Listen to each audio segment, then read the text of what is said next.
Hello students. आज हम लोग नाइन्थ क्लास का चैप्टर 4 देखेंगे, जिसमें स्ट्रक्चर ऑफ द एटम है। तो और चीज़ें भी इसमें पहले हमें पता है, मैटर क्या है, सब्सटेंस क्या है, एलिमेंट क्या है, और बेसिक्स जो चीज़ें हैं उसको पहले डिस्कशन करेंगे, फिर आगे एटम पर पहुंचेंगे। तो आइए देखते हैं। तो हमें पहले देखना है स्ट्रक्चर ऑफ एटम क्या है।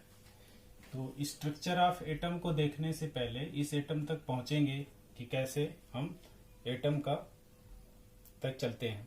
तो हमें इसके पहले, एटम के पहले बहुत सारी चीजें हमें पहले से पता है, जैसे कि मैटर क्या होता है। मैटर के बारे में पहले बताया जा चुका है। सब्सटेंस क्या होता है, सब्सटेंस के बारे में भी पहले बताया जा चुका है। इसी तरह कोई केमिकल सब्सटेंस होगा तो वो क्या होगा। इसके साथ ही साथ एलिमेंट क्या होता है। एलिमेंट के बाद हम पहुंचते हैं एटम के पास। फिर हम एटम के बारे में नॉलेज इकट्ठा करेंगे, जैसे जैसे इस पे खोज हुई है एटम के बारे में। तो इससे पहले हम थोड़ा मैटर के बारे में समझ लेते हैं, सब्सटेंस, केमिकल सब्सटेंस, एलिमेंट, और फिर एटम के बारे में समझना हमें आसान होगा कि एटम जो है कि होता क्या है, और एटम तक साइंटिस्ट जो है हमारे एटम तक कैसे पहुंचे। तो हमने जो है कि फिजिक्स में पहले ही पढ़ा था, या साइंस में, कि हम क्या करते हैं कि साइंस में हम माइक्रो की तरफ बढ़ते हैं, मैक्रो से माइक्रो की तरफ बढ़ते हैं। तो मैक्रो हमारा क्या हो गया, मैक्रो बड़ा चीज हो गया, जैसे कोई मैटर हो गया, ये हम मान लेते हैं स्टोन हो गया, या हम गोल्ड मान लें कोई, या हमारे पास ये सिल्वर है। तो अब हम सिल्वर के एटम तक पहुंचेंगे कि यहाँ पे सिल्वर का हमारा एक एटम मिलता है। एटम के बाद भी हम इलेक्ट्रॉन, प्रोटॉन, न्यूट्रॉन की स्टडी करते हैं। तो हम क्या करते हैं कि जो बड़ा चीज हमें, जो स्टोन है, सब्सटेंस है, एलिमेंट है, ये सब देखते जाते हैं। इसके बाद हमें पता लगता है माइक्रो स्टेज पे जैसे जैसे स्टडी करते जाते हैं। तो ये स्टडी में हम ऐसे ही स्टडी करते हैं। तो हमें पहले एक एक चीजों का थोड़ा सा ब्रीफ डिस्कशन करके फिर हम एटम की तरफ आगे बढ़ेंगे। तो इसमें सबसे पहले हम देखेंगे कि मैटर क्या होता है। मैटर पहले से हमें पता है कि मैटर क्या है, कि कोई भी सब्सटेंस होता है। जैसे कि हमने कोई ब्रिक्स ले लिया, ईंट ले लिया हमने कोई, तो ये भी क्या है, एक मैटर है। ये क्या है, मैटर है। ये एक मैटर है। क्यों है, मैटर की डेफिनेशन में था कि कोई भी सब्सटेंस जिसका कोई न कोई मास हो और कोई न कोई हो स्पेस घेरता हो, अर्थात उसका वॉल्यूम हो, तो इन दोनों को मिला करके हमारा कोई न कोई मैटर होता है। और मैटर हम जो चारों तरफ चीजें अराउंड में हम देखते हैं, जैसे हम ब्लैक बोर्ड देखते हैं, या ये मार्कर देखते हैं, या पेन है, पेंसिल है, कॉपी है, डस्टर है, पेन। तो ये सारी चीजें क्या होती है, मैटर होती हैं, मैटर के रूप में होती हैं।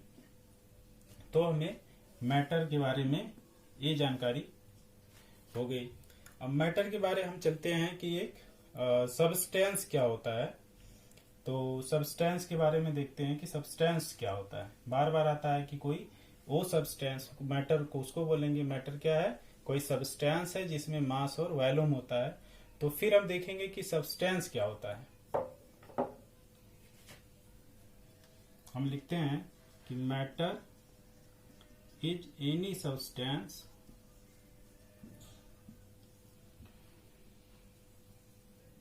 which contain mass and volume। तो मास एंड वॉल्यूम कंटेन करता है, तो वो सब्सटेंस है। तो हम देखेंगे कि सब्सटेंस क्या होता है, सब्सटेंस के बारे में करेंगे।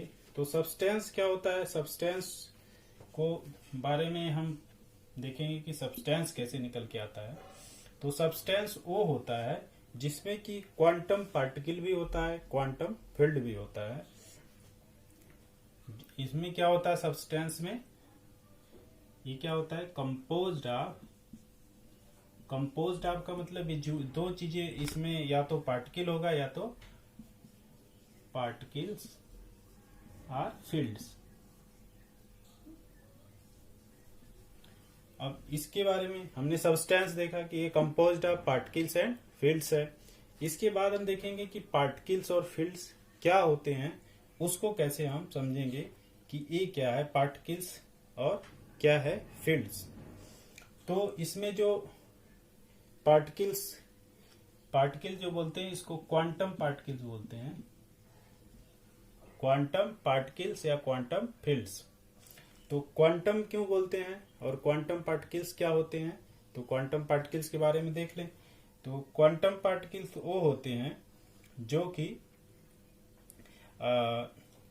जैसे प्रोटॉन है, क्वांटम पार्टिकल्स में क्या आ जाएगा, प्रोटॉन है हमारे पास, इलेक्ट्रॉन है और क्या है न्यूट्रॉन है, और भी जो चीजें आ जाती हैं इसके अंतर्गत। तो प्रोटॉन, इलेक्ट्रॉन, न्यूट्रॉन, ये सारी चीजें हमारे पास क्या है क्वांटम पार्टिकल्स है। तो जो हमारा सब्सटेंस होगा इन सब चीजों से मिलकर के बना होगा। और क्वांटम फील्ड्स क्या होते हैं,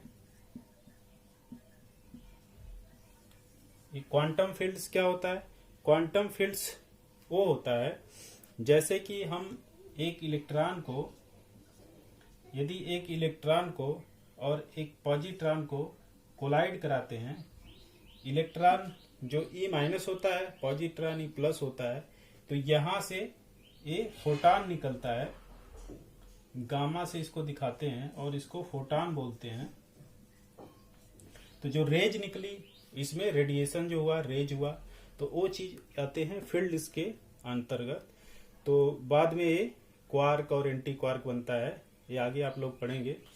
तो इस तरह से हम देखते हैं कि जो हमारे पास सब्सटेंस होगा वो कोई न कोई क्वांटम पार्टिकल्स होगा, क्वांटम फील्ड्स होगा, तो उससे मिलकर के हमारा कोई न कोई सबस्टेंस बनता है। और सबस्टेंस जिसमें हमारे पास मास हो और वॉल्यूम हो, वो क्या हो जाएगा, मैटर हो जाएगा।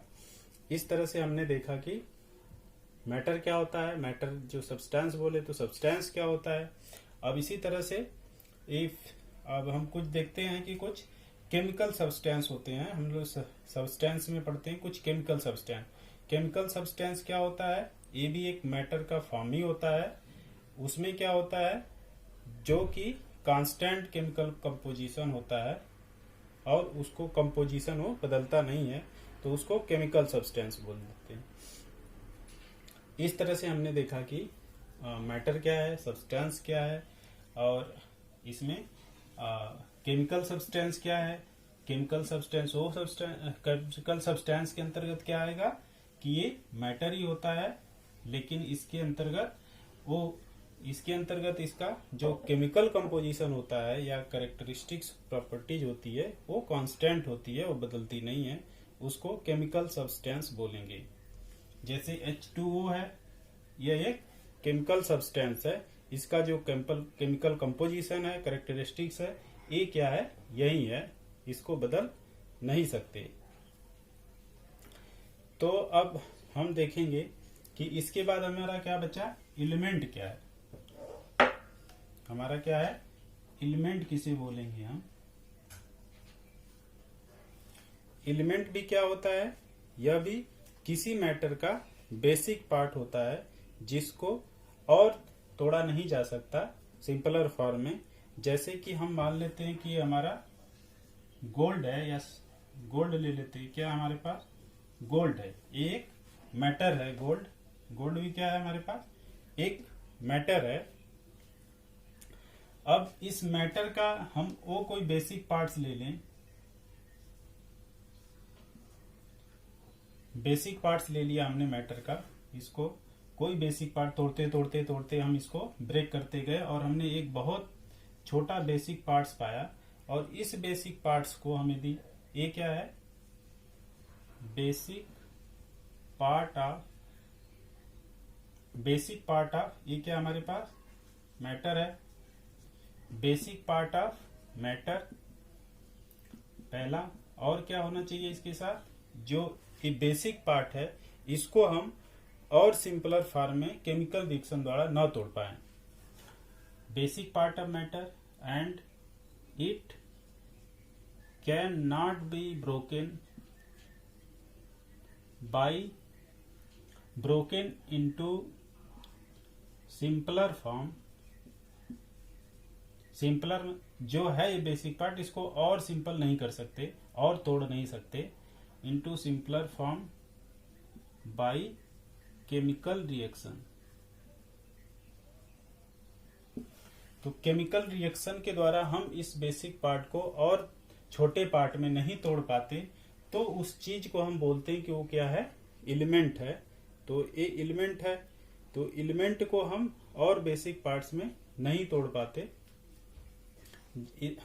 तो हमारे पास जैसे गोल्ड है या सोडियम है, तो ये क्या है, और हम तो ये मैटर का एलिमेंट वो पार्ट होता है जो कि तोड़ नहीं सकते। अब जैसे कि अब इसमें एलिमेंट्स में हमारे क्या होते हैं, हम एलिमेंट्स में 2-3 पार्ट बताते हैं कि एलिमेंट्स के क्या होते हैं, कई पार्ट होते हैं। एलिमेंट्स में मेटल्स होते हैं, मेटलाइट्स होते हैं और नॉन मेटल होते हैं। तो इसमें जो मेटल्स होते हैं, इसमें जैसे सोडियम हो गया, कैल्शियम हो गया, पोटेशियम हो गया, ये सारे हैं, जर्मेनियम हो गया, और इसमें जो है कार्बन आयोडीन हो गया, ब्रोमीन हो गया, ये सारे चीजें क्या होती हैं, हमारे पास नॉन मेटल्स कैटेगरी में आती हैं और ये मेटल्स कैटेगरी में आती हैं।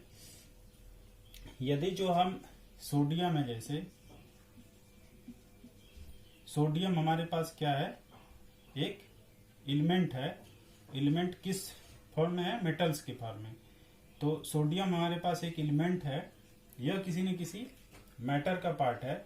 तो जो ये एलिमेंट है, और एलिमेंट को यदि हम इसको Na से शो करते हैं, और यदि इसका परमाणु क्रमांक यहाँ पे और एटॉमिक नंबर और मास नंबर इंगित कर देते हैं इस तरह से, तो ये हमारा क्या हो जाता है, एक एटम को इस तरह से हम शो करते हैं, ये हमारा एटम हो जाता है। तो हम एटम के बारे में पढ़ेंगे और आगे इसके अंदर क्या क्या होते हैं, कैसे होते हैं। तो बेसिक चीजें हम लोग देख रहे हैं कि हमारे पास मैटर क्या है, सब्सटेंस क्या है, एलिमेंट क्या है। एलिमेंट से ये सारी चीजें हमें मिल गई कि सब्सटेंस में क्या होते हैं। फिर अब हम एटम के बारे में पढ़ना शुरू करेंगे, आगे बढ़ेंगे। तो जो एटम की स्थिति है, एटम की स्थिति पहले ये माना जाता था कि एटम वह छोटा पार्ट है जिसको और फर्दर ब्रेक नहीं किया जा सकता, इसमें कोई और पार्ट नहीं होता। ये डाल्टन ने अपना जो थ्योरी दिया था एटम के बारे में, उसमें बताया हुआ था कि एटम को, ये एटम सिंपलेस्ट फॉर्म है, इसको फर्दर ब्रेक नहीं किया जा सकता। लेकिन बाद में इसमें जब इलेक्ट्रॉन, प्रोटॉन, न्यूट्रॉन मिले तो पता चला कि इसके और भी एटम है, तो उसके भी सब एटॉमिक पार्ट्स होते हैं, और उस सब एटॉमिक पार्ट्स को क्या बोलते हैं हम, इलेक्ट्रॉन, प्रोटॉन, न्यूट्रॉन, जो भी चीजें आगे फर्दर ढूंढी गई, खोजी गई। तो हम इसको कुछ प्रैक्टिकल के थ्रू चलेंगे कि कैसे हम एटम के बारे में जानकारी इकट्ठा करें। तो हमने एक जैसे कुछ किया, आपने कोई कॉम्ब लिया, कंघा लिया, इसको आपने क्या किया, ये हमारे पास क्या है, कॉम्ब है, और हमारे पास ये है क्या, बाल है, हेयर है। तो हेयर को हमने क्या कर दिया, कॉम्ब कर दिया। ये हमारे पास हेयर है, हेयर को हमने कॉम्ब किया। इसके बाद क्या किया, इस कॉम्ब को जो सरफेस है, जो अर्थ है या सरफेस है, उसके पास इस कॉम्ब को धीरे धीरे घुमा दिया। तो इसके बाद जब काम को धीरे धीरे इस काम को सरफेस पे घुमा दिया, तो इसमें हम क्या देते हैं, देखते हैं कि जो हमारा ये काम होता है, काम में बहुत सारे पार्टिकल्स या छोटे पेपर्स या इसमें क्या होते हैं, चिपक जाते हैं। इसमें क्या होते हैं, पार्टिकल या स्ट्रा या छोटे तिनके, ये पार्टिकल्स, कण, धूल कण जो भी है इसमें चिपकने लगते हैं। तो इससे ये सिद्ध हुआ कि कुछ ना कुछ इसमें चार्ज हो रहा होगा, तभी ये दूसरे चीजों को अपनी तरफ अट्रैक्ट कर रहा है। तो इस तरह पता चलता है कि कोई न कोई इस पे चार्ज होगा, या तो पॉजिटिव नेगेटिव कोई न कोई चार्ज होगा, जिससे वो दूसरे चीजों को अट्रैक्ट करता है, इन चीजों को अट्रैक्ट करता है। तो इनको ये क्या हुआ, यहाँ रबिंग हो गया, इसके कारण इसमें कोई न कोई चार्ज आ गया, और ये चार्ज जो है दूसरे अपोजिट चार्ज पार्टिकल को अट्रैक्ट करता है। तो इससे हमें थोड़ा थोड़ा जानकारी मिली कि चलो कोई न कोई क्या होगा, चार्जिंग हो जाती है, इसमें कोई न कोई चार्ज आ जाता है। तो इस चार्ज के कारण हमारा दूसरा पार्टिकल अट्रैक्ट होता है। इसी तरह हम दूसरा एग्जांपल भी ले सकते हैं कि कुछ जैसे ये ग्लास है, ग्लास को यदि हमारे पास क्लॉथ है कोई काटन का क्लॉथ है, यदि इससे इसको रब कर दे, ग्लास रॉड है और सिल्क क्लॉथ है,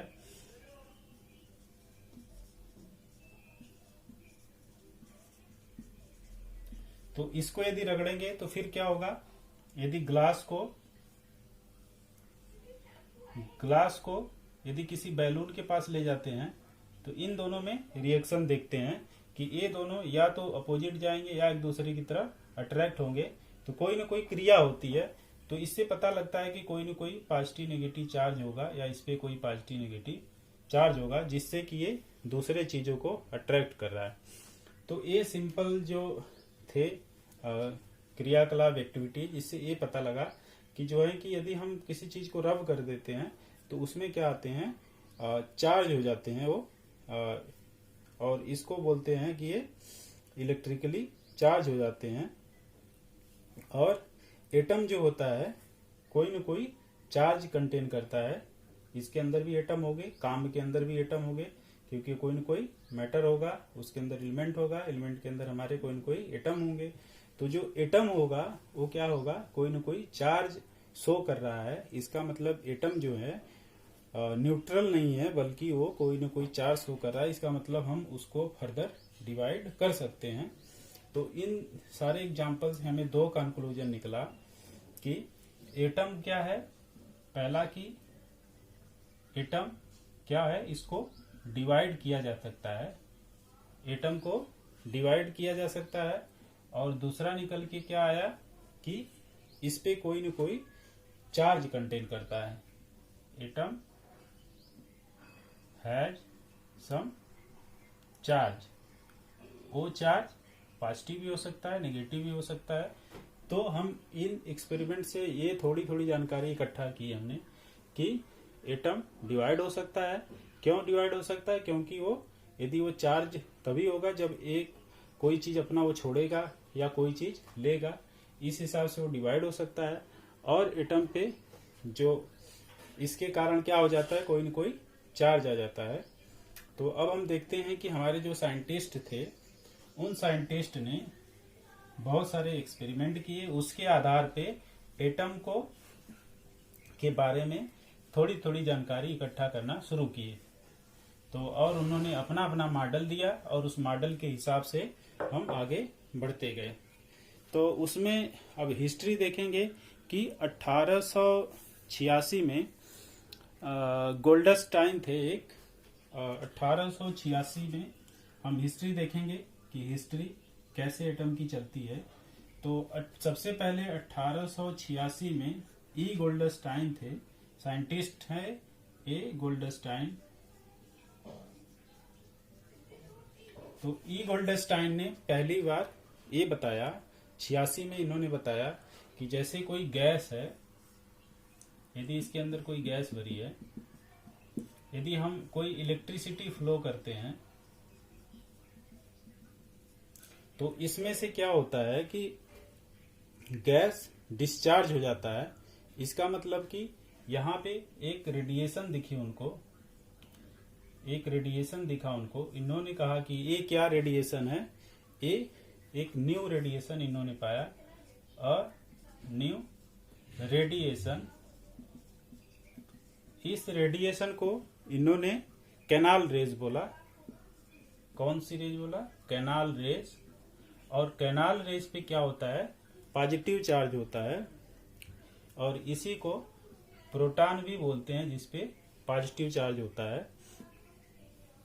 तो इस तरह से इन्होंने पहली बार 1886 में गैस में इलेक्ट्रिक फ्लो करके इस तरह से देखा कि इसमें कोई ना कोई गैस क्या होता है, डिस्चार्ज हो जाती है।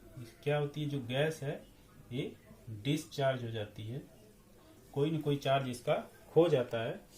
तो इस तरह से ये क्या हुआ, यहाँ पे पहली बार 1886 में, कितने समय पहले, बहुत समय पहले ई गोल्डस्टाइन ने इस तरह का प्रयोग किया था। तो थोड़ा थोड़ा प्रोटॉन के बारे में पता लग गया। इसके बाद हम देखते हैं कि अब 1900 ईस्वी तक, अब इसके बाद हम चले तो 1900 यदि देखें तो 1900 ईस्वी तक क्या पता था? ये माना जाता था कि इसके पहले तक यही माना जाता था कि एटम जो है ये क्या है, atom can not be divided. 1900 के पहले माना जाता था कि एटम को डिवाइड नहीं किया जा सकता, और ये थियरी किसने दिया था? डाल्टन ने दिया था। साइंटिस्ट थे डाल्टन, तो इन्होंने दिया था कि एटम को डिवाइड नहीं किया जा सकता। तो ये डाल्टन की थ्योरी ही 1900 के पहले तक चलती रही। इसके बाद 1906 में जे थॉमसन आए साइंटिस्ट, तो उन्होंने अपना एक मॉडल दिया, एटम के बारे में बताया कि एटम ऐसा ऐसा है। उन्होंने प्रपोजिशन दिया कि एटम ऐसे ऐसे हो सकता है। तो अब हम देखेंगे कि 1900 तक ये माना जाता था, और 1906 में डाल्टन का ये था सिद्धांत, और 1906 में पहली बार जे थॉमसन ने अपना सिद्धांत दिया, एटम का सिद्धांत दिया। एटम के बारे में इन्होंने बताया, तो थोड़ी थोड़ी जानकारी इकट्ठा होनी शुरू हो गई एटम के बारे में।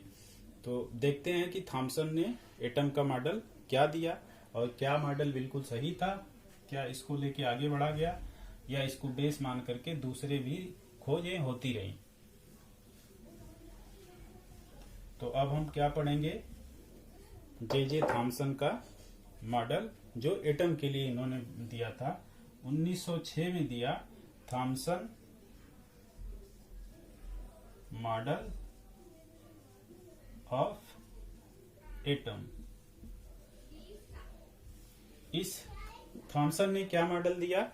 तो ये इन्होंने बताया कि इन्होंने जो क्रिसमस पुडिंग होता है, क्रिसमस पुडिंग कैसे होता है? एक होता है क्रिसमस पुडिंग। पुडिंग आप खाते होंगे, इसको बेकरी वाले के पास जो आइसक्रीम वगैरह बनाते हैं तो उनके पास दिख जाता है। तो पुडिंग में क्या होता है, एक तरफ क्रिसमस पुडिंग लेंगे, एक तरफ हम क्या लेंगे, जो हमारे पास वाटरमेलन है, हम वाटरमेलन को आसानी से समझ सकते हैं, और क्रिसमस पुडिंग को जो इन्होंने दिया था थॉमसन मॉडल ने, इन्होंने क्या किया था कि इन्होंने एक स्फेयर कलर का ये पुडिंग हो गया, स्फेयर कलर का, स्फेयर गोलाकार हो गया, ये क्या हो गया, स्फेयर गोलाकार। अब इसमें क्या हुआ कि इन्होंने बताया कि जो ये चारों तरफ क्या होते हैं, ये ड्राई फ्रूट्स होते हैं किनारे किनारे, ये क्या होते हैं, यहाँ पे ड्राई फ्रूट्स होते हैं। ड्राई फ्रूट्स वही किशमिश, काजू, बादाम जो भी होता है, ड्राई फ्रूट्स होते हैं। फिर ड्राई फ्रूट्स हो गए जो ये, इन्होंने बताया कि जो ये ड्राई फ्रूट्स होते हैं ये क्या होंगे, पॉजिटिव होंगे, और इसके अंदर जो इलेक्ट्रॉन होंगे इस तरह से धसे होंगे, इसी में इलेक्ट्रॉन क्या होंगे, इसमें एम्बेडेड होंगे। तो ये क्या हो गया, हमारा जो स्फीयर था ये पॉजिटिव, और जो इलेक्ट्रॉन था ये इलेक्ट्रॉन हो गया, और ये पॉजिटिव हो गया। तो ये इलेक्ट्रॉन नहीं कहें, इसको हम सीधे कहें कि ये इलेक्ट्रॉन इलेक्ट्रॉन हो गया, मतलब ये नेगेटिव चार्ज हो गया एक तरह से, और ये बाहर जो है इसमें पॉजिटिव चार्ज हो गया। तो जो पॉजिटिव होगा इस पे वो पॉजिटिव होगा, और इलेक्ट्रॉन्स जो होंगे इसके अंदर एम्बेडेड होंगे। इसी तरह से हम अपने, यदि हम वाटरमेलन का एग्जांपल ले लें तो इसमें क्या होते हैं, बीज होते हैं, वाटरमेलन के बीज होते हैं। तो जो इसमें सीड्स हो गया, और इसी तरह से इसमें जो रेड कलर का जो इसमें होता है जिसको हम लोग खाते हैं, तो जो रेड पार्ट हो गया इसका, इसमें रेड पार्ट हो गया। तो जो रेड पार्ट हो जाएगा इसको हम बोलेंगे कि जो खाने वाला है ए पॉजिटिव हो जाएगा, और जो सीड्स हैं नेगेटिव हो जाएंगे। तो इस तरह से इन्होंने एटम का मॉडल दिया कि एटम कैसा होगा, इस तरह से होगा। हम इसको अपने भाषा में वाटरमेलन के हिसाब समझ लें, जो रेड पार्ट होगा वो पॉजिटिव होगा, और जो सीड्स होगा वो क्या होगा, नेगेटिव होगा, जो एम्बेडेड होगा पॉजिटिव पार्ट में, रेड पार्ट में, पॉजिटिव पार्ट में सीड्स जो होंगे उसमें धसे होते हैं, तो उसको बोलते हैं ये नेगेटिव हो गया, इलेक्ट्रॉन हो गया। अब इसके बाद इन्होंने इनके बेस पे इन्होंने यही बेस लिया था। ये तो हम अपने साधारण भाषा के लिए यूज कर रहे हैं कि सेम इसी तरह का होता है। तो थॉमसन ने एक एटम के मॉडल को बताया, और इसके आधार बताया, इन्होंने प्रपोजिशन दिया। प्रपोजिशन क्या दिया, ये रेड पार्ट है पॉजिटिव,